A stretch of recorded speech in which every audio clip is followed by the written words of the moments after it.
Berbagai kejadian bencana di tanah air terus menghantui Indonesia. Tidak sedikit korban jiwa melayang akibat bencana tersebut.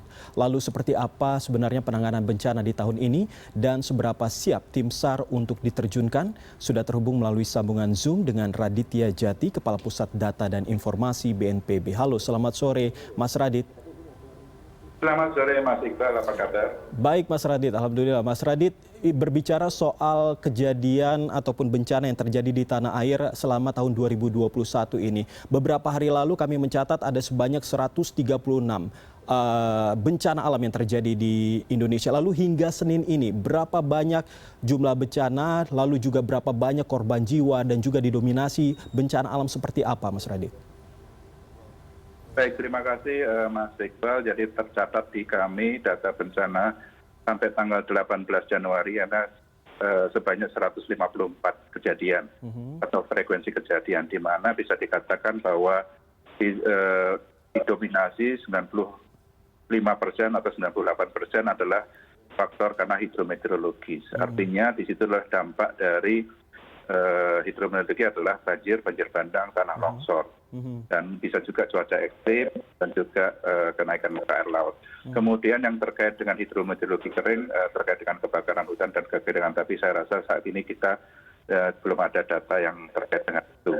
Kemudian yang terkait dengan kegempaan, ada sisanya dari 154 itu, namun tidak dipungkiri bahwa kejadian yang disebabkan oleh geologi ini bisa mengakibatkan korban jiwa yang lebih banyak. Mengapa? Karena gempa buminya bukan yang mematikan, tapi justru karena struktur yang rusak dan ada masyarakat yang tertimbun dan terdampak akhirnya meninggal karena struktur yang rusak. Artinya bahwa hidrometeorologi frekuensinya memang cukup banyak, namun dampak yang bisa menimbulkan korban jiwa lebih banyak di faktor geologis. Mengapa itu bisa terjadi? Karena faktor satu, sampai saat ini belum ada teknologi yang bisa memprediksi kapan akan terjadi gempa bumi. Itu nomor satu. Jadi yang untuk hidrometeorologi relatif bisa diprediksi karena sekarang BMKG selalu memberikan prediksi cuaca dan iklim, karena hidrometeorologi akan terkait dengan hidrometeorologi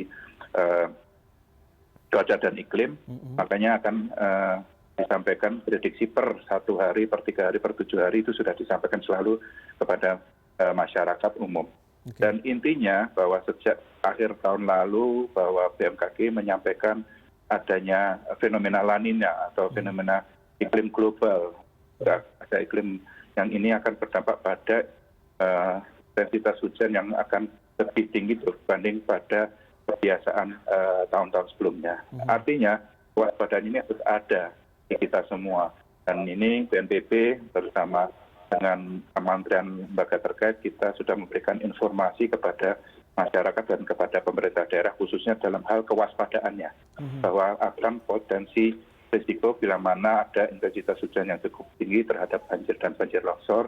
Dan demikian Mas, informasi yang kami sampaikan, data terkini terkait dengan kejadian bencana frekuensinya sampai tanggal 18 Januari. Berarti bisa dipastikan bahwa kita tidak bisa memprediksi kapan bencana ini akan berakhir ya Mas Radit ya? Jadi begini, kita harus pilah dulu antara fenomena alam atau kejadian alam dengan bencana. Contoh kalau kita bicara gunung meletus, itu udah pasti fenomena alam atau kejadian alam, karena itu udah proses alam. Gempa bumi juga, semua itu adalah proses alam. Tapi bila mana ada dampak, bila mana ada korban jiwa, mana ada kerusakan, ada warga terdampak yang harus mengungsi, kemudian ada kerugian sosial ekonomi, ada kerusakan infrastruktur, itu kita sebut bencana. Jadi kalau kita pastikan seismisitas mungkin atau gerakan gempa bumi pasti ada, bahkan sebenarnya bisa ribuan. Tapi yang memberikan dampak pada kerugian atau warga atau kematian atau korban jiwa itu bisa dikatakan itu suatu kejadian bencana. Artinya sebetulnya kita bisa melakukan mitigasi atau melakukan pencegahan dalam hal upaya meminimalisasi dampak dari kejadian bencana itu, Mas. Oke. Seperti apa mitigasi yang dilakukan oleh BNPB sendiri, Pak? Baik, terima kasih. Ini jarang-jarang media menanyakan masalah mitigasi, karena rata-rata yang ditanyakan adalah respon dan jumlah korban jiwa dan kemudian yang mengungsi. Jadi ini saya rasa informasi yang cukup penting sekali, apa yang harus dilakukan oleh kita semua sekarang dalam kita melakukan bagaimana melakukan mitigasinya. Pertama, kejadian bencana itu tidak bisa dikatakan hanya karena faktor alam saja. Pasti ada intervensi dari apa yang telah kita lakukan sebagai manusia dalam hal pembangunan. Contoh, kita bicara kerusakan lingkungan bisa menyebabkan kejadian bencana. Kita bicara masalah infrastruktur yang bisa menimbulkan risiko baru. Kita bicara masalah tata ruang yang tidak semana mestinya bisa menimbulkan bencana karena dampaknya terdampak karena fenomena alam itu sendiri. Artinya semua sektor, semua lini, semua bergerak harus sama untuk bagaimana melakukan upaya mitigasi, atau mitigasi bahasanya adalah meminimalisasi dampak dari kejadian alam tersebut atau bencana itu sendiri.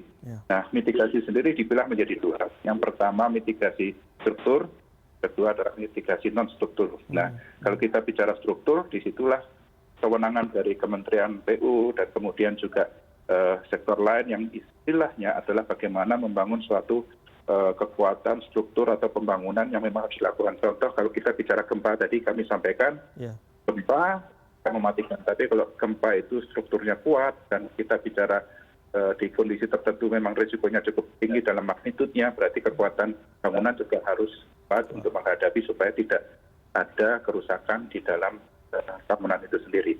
Dan asesmen itu bisa dilakukan oleh masyarakat secara personal dan juga baiknya juga dilakukan oleh kementerian yang terkait. Kemudian kita bicara masalah lingkungan. Lingkungan rusak, degradasi lingkungan atau hulunya rusak, manfaatan lahan rusak, atau ada erosibilitas lahan yang lebih tinggi, sedimentasi jadi tinggi, otomatis daerah aliran sungai akan terjadi banjir kalau ada intensitas hujan yang cukup tinggi. Artinya berarti harus ada upaya mitigasi dalam hal satu, kekuatan wilayah yang memang harus bebas dari banjir. Kedua itu dari tata ruang. Kedua, upaya apa dalam hal teknis, dalam hal struktur, dalam hal vegetasi.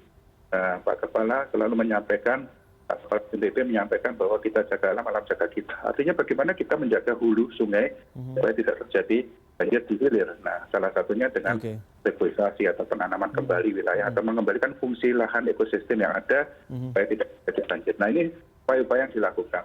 Yang sifatnya non-struktural itu sifatnya memang harus ada bentuknya edukasi, perilaku masyarakat, pemberdayaan masyarakat.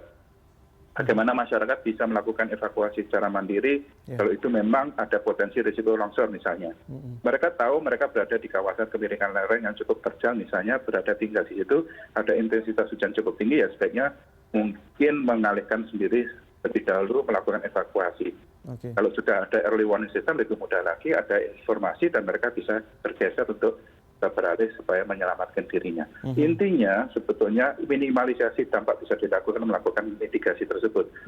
Dikaitkan dengan pencegahan berarti harus ada instrumen kebijakan yang bisa disampaikan. Nah, sekarang saya rasa semua sudah bergerak, termasuk dari Bappenas, Kementerian Desa, kemudian Kementerian Dalam Negeri yang sudah punya perangkat untuk standar pelayanan minimum kepada kepala daerah atau daerah untuk mempunyai fungsi dari bagaimana dalam hal informasi risiko itu disampaikan ke masyarakat, kesiapsiagannya seperti apa, dalam kalau terjadi bencana apa yang harus dilakukan, dan efisien untuk melakukan pelaksanaan darurat.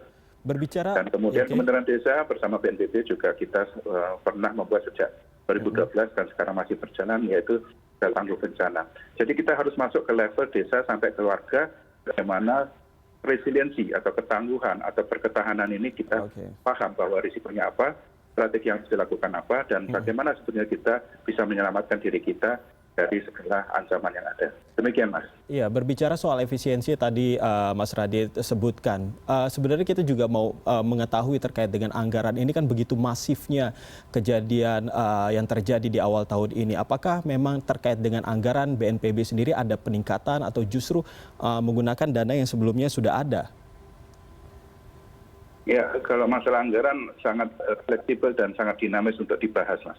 Tapi intinya sekali lagi, bencana itu adalah multisektor karena itu multidimensional. Tadi kami sebutkan di situ ada faktor struktur, ada faktor lingkungan, ada faktor tata ruang, ada faktor masyarakat, ada faktor-faktor yang lain yang sebetulnya tidak harus ada di anggaran BNPB.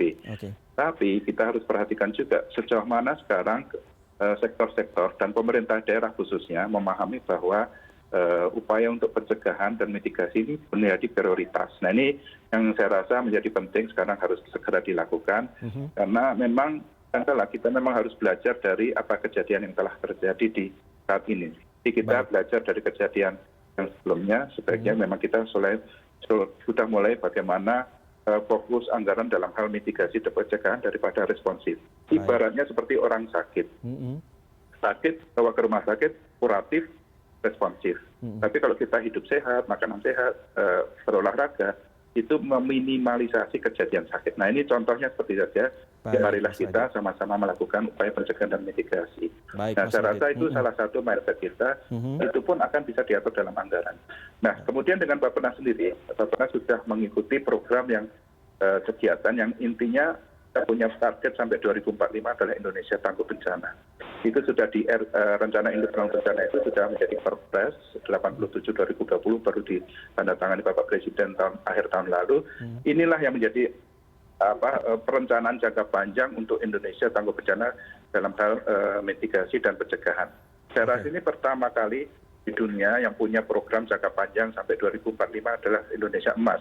Ini beberapa negara belum ada perencanaannya. Harapannya ini nanti bisa menyelesaikan masalah mitigasi dan pencegahan di Indonesia, Mas. Demikian, Mas. Terima kasih Mas Raditya Djati, Kepala Pusat Data dan Informasi BNPB, sudah berbagi informasi dengan kami.